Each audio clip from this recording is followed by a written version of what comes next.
Picture this. It's Friday afternoon. Your paycheck just landed in your account. You open your banking app, and for one brief, beautiful moment, you feel rich. Not millionaire rich, not private jet rich, but rich enough. The number on the screen feels bigger than it did yesterday. Your bills are covered. You've got some breathing room. And somewhere in the back of your mind, a quiet little voice says, "You've earned this. You're doing well. You deserve to enjoy it a little." So you do. Maybe it's a dinner out. Maybe it's something you've had in your online cart for 2 weeks. Maybe it's a spontaneous weekend plan that costs more than you budgeted for. It feels fine. It feels deserved. And then, almost without noticing, 2 weeks pass. You open your banking app again. The number is smaller, a lot smaller. The breathing room is gone. And you're back to watching what you spend, waiting for the next paycheck, telling yourself that next month you'll get on top of it. Sound familiar? This isn't a story about being irresponsible. This is a story about one of the most powerful and least talked about psychological forces in personal finance. A feeling so subtle, so convincing, and so universally human that it has quietly derailed the financial futures of millions of people who were, by every reasonable measure, earning enough to build real wealth. It's called the feeling of almost rich. And by the end of this video, you're going to understand exactly what it is, why your brain manufactures it, and how to stop it from quietly spending your future for you. This channel is about real financial clarity. Subscribe if that's what you're here for. Let's build the roadmap. Let's start with a truth that most financial advice completely ignores. The majority of people who struggle with money are not struggling because they don't earn enough. They're struggling because of the gap between what they earn and what they feel like they're supposed to be doing with that money, and the way that gap gets quietly filled by spending. Think about the last time you got a raise. For a few weeks, maybe a month, it felt amazing. You had more. You breathed easier. And then, slowly, almost invisibly, your spending expanded to match your new income. A slightly nicer gym, more outing. A streaming service or two you didn't have before. Maybe a car payment you justified because you could afford it now. 6 months after that raise, you weren't saving more. Yeah, you were just spending more. And somehow, the financial pressure felt almost exactly the same as before. Economists have a name for this. They call it the hedonic treadmill. You run faster, but you stay in the same place. Your income grows, your lifestyle grows with it, and your actual financial progress flatlines. But here's what economists don't fully explain. The psychological engine driving the treadmill isn't greed. It isn't even overspending in any obvious sense. It's something much more subtle. It's the feeling of being almost there, almost financially comfortable, almost secure, almost at the version of your life that feels like success. And that feeling, that perpetual almost, is one of the most expensive emotional states a human being can live in. Because when you feel almost rich, your brain gives you permission to spend like you're already there. To understand why this happens, you need to understand something fascinating about how your brain processes money and status and self-image all at the same time. Let's talk about a concept called relative wealth perception. Your brain doesn't experience your financial situation in absolute terms. It doesn't look at your bank account and calculate your net worth against some objective scale of human wealth. Instead, it constantly compares your situation to two things: the people around you and the version of yourself you believe you should be by now. Here's a simple example. Imagine two people. Person A earns $40,000 a year and lives in a neighborhood where everyone earns around $35,000. Person B earns $80,000 a year, but works in an industry where most of their colleagues earn $120,000 and live in houses that cost 3 times what person B can afford. Who feels richer? Almost always, it's person A. Not because they have more money, they have half as much, but because their brain is measuring their wealth relatively against the people in their immediate environment. And relatively speaking, person A feels ahead. Person B feels behind. And when you feel behind, you spend to close the gap. This is the first gear inside the almost rich engine. Your brain is always benchmarking. And in a world of social media highlight reels, luxury lifestyle content, and carefully curated images of how life is supposed to look, the benchmark has never been higher or more relentless. Every time you scroll through your feed and see someone your age in a beautiful apartment, driving a car you'd love on a vacation that looks perfect, your brain quietly updates its benchmark, not in a dramatic way, not in a way that feels like envy or insecurity, just a quiet recalibration. a subtle shifting of what normal looks like. And once the benchmark moves up, you need to spend more just to feel like you're keeping pace. But there's a second gear that makes this even more powerful. Psychologists call it anticipated relief spending. Here's how it works. When you're under financial stress, when money feels tight, when the number in your account feels scary, when you're anxious about bills, your brain experiences that as a threat. And one of the fastest ways your brain knows how to reduce the feeling of a financial threat is to spend money on something that signals safety, comfort, or status. Think about why people going through a tough month financially so often end up buying something completely unnecessary. It seems irrational. You're stressed about money, so you spend money, but your brain isn't being irrational. It's following a very old script. The feeling of acquisition, of getting something, temporarily quiets the anxiety of scarcity. The purchase doesn't solve the financial problem, but it solves the emotional problem, at least for a few hours. And here's where the almost rich feeling comes in as the perfect trigger. When your paycheck lands and when you look at that account and feel that brief wave of abundance, your brain doesn't think time to invest. It thinks the threat is gone. The anxiety lifts, and in that moment of relief, your spending guard drops completely.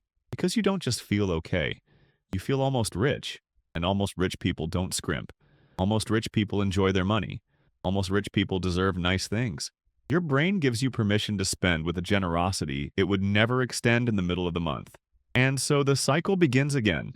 Now let's add a third layer because this is where it gets really interesting. There's a concept in behavioral psychology called mental accounting.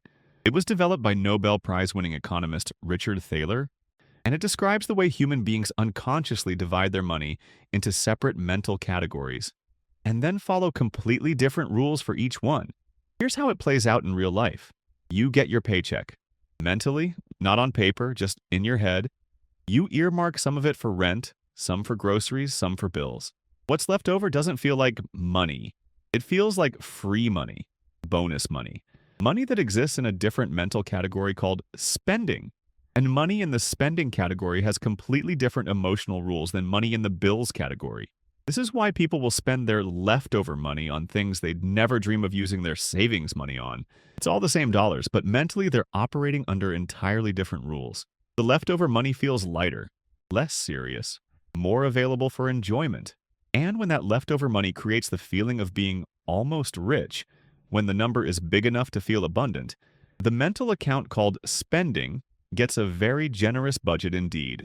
The real tragedy of mental accounting is what it does to wealth building, because the money that should be going into investments, into savings, into building something that compounds over time, that money almost never gets its own serious mental account. It competes with the spending category, and spending, backed by the emotional rush of feeling almost rich, wins almost every single time. Here's the deeper truth that changes everything. The feeling of almost rich is not a flaw in your character. It is a feature of the way human beings were built. For almost all of human history, the right response to abundance was to consume it. When the hunt went well, you ate. When the harvest came in, you celebrated. The idea of deferring present abundance for a future that was deeply uncertain, that was not a survival strategy. That was a luxury of the modern world that your ancient brain has absolutely no template for. So when your paycheck lands and that warm feeling of abundance washes over you, your brain is not malfunctioning. It is doing exactly what millions of years of evolution designed it to do. It is saying, we have plenty right now. This is the moment to use it. The problem is that the modern financial world doesn't operate on cycles of feast and famine anymore. The modern financial world rewards the people who treat every paycheck not as a moment of abundance to be enjoyed, but as a unit of fuel to be directed toward a machine that generates future abundance. That machine is called investing, and it is almost entirely emotionally unappealing to a brain wired for the present. Think about the asymmetry of the two experiences. Spending $500 on something you want feels immediate, tangible, rewarding.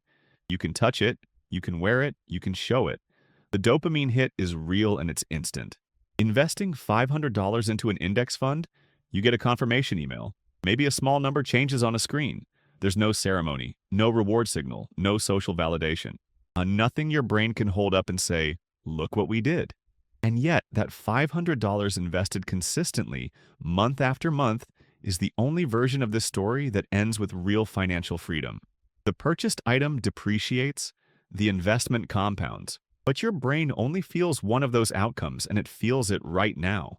This is the core insight.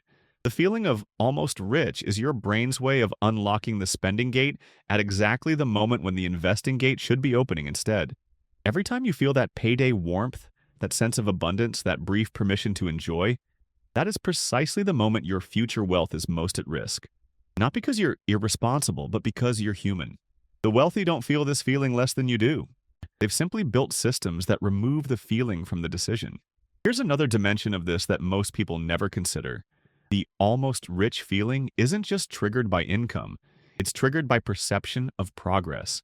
And in our world today, there are entire industries built around manufacturing that perception, without any actual progress underneath it. Buy now, pay later. 0% financing, cashback rewards. Upgrade now, think later. These systems are not designed to help you build wealth. They are designed to give you the feeling of spending money you have while actually spending money you don't. They accelerate the almost rich feeling into a spending trigger and defer the reality of the cost to a future you who will open a bill and wonder what happened. The credit card industry in particular is a masterclass in manufacturing the feeling of abundance. When you tap your card, your brain doesn't register a loss the way it does when you hand over physical cash. Studies have shown that people consistently spend more when using cards versus cash because the psychological pain of paying is muted. You feel like you have the money. You feel almost rich. You spend like it. The statement arrives 3 weeks later, and by then, the emotional context is completely different. So what do you actually do with all of this? How do you override a feeling that is this deeply wired, this emotionally convincing, and this perfectly timed to attack you at your most financially vulnerable moment, the moment you have money? The answer is not willpower. Let me say that clearly. You cannot willpower your way through a feeling that evolution spent millions of years perfecting. The almost rich feeling is too good at its job.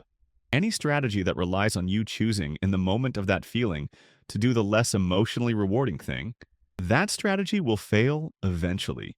Maybe not today, maybe not this month, but it will fail. The answer is architecture. You need to build a financial system where the right decision happens before the feeling arrives. The first and most powerful move is what behavioral economists call paying yourself first automatically. The moment your paycheck lands, like not after bills, not after groceries, not whatever is left over, a preset automatic transfer moves a fixed percentage into your investment or savings account. Before you open your banking app, before you feel the warmth of the full number, before the almost rich feeling even has a chance to activate.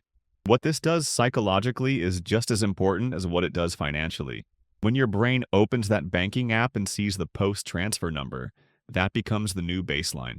That smaller number becomes what you have. The almost rich feeling recalibrates to a new lower ceiling. And crucially, you've already made the wealth-building decision before your emotions got involved. Start with whatever you can, even 5%. The percentage matters far less than the habit and the automation. Because a small amount invested consistently, without your emotional brain ever getting a vote, will outperform a larger amount that is perpetually almost invested, but somehow never quite gets there. The second move is to create a dedicated wealth account that is psychologically separate from your everyday money. Not just technically separate. A different bank if possible, with no debit card, no easy transfer, no app on your home screen. Out of sight, genuinely out of mind. The goal is to make your investment money feel like it lives in a completely different mental account, one that your almost rich feeling doesn't have the key to. When money is easy to access, it feels available. When it feels available, the spending permission system treats it as fair game. Friction is your friend here. Every additional step between you and your investment money is a speed bump that gives your rational brain time to catch up with your emotional one. The third move is to consciously redefine what the almost rich feeling means to you. This sounds abstract, but it's genuinely powerful. Right now, your brain interprets that feeling as permission to spend. What if you trained it to interpret that feeling as a signal to invest? Every time that paycheck warmth arrives,